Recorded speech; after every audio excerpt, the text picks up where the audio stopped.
Welcome to the Slop Farm. Enjoy the video. You begin by protecting your data and minimizing variables. Back up important files, disconnect printers and drives, and make sure the MacBook is on AC power with sufficient battery. Once ready, shut down and power up holding Shift to enter safe mode. This disables extensions and caches that often cause startup failures.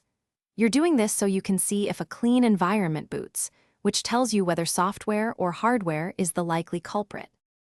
Once in a controlled state, reboot into recovery mode, Command-R, to run disk utility first aid on your startup volume. This repairs directory issues that block booting. If problems persist, reset nvram/pram and the SMC to clear low-level settings. That fixes power and hardware handshake issues.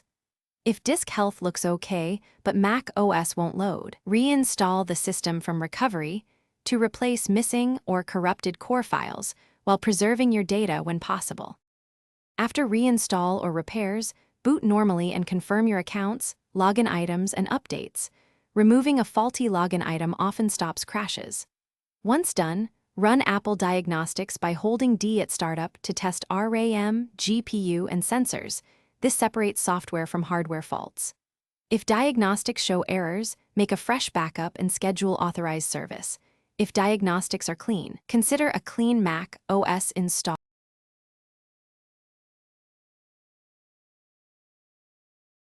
Thanks for watching.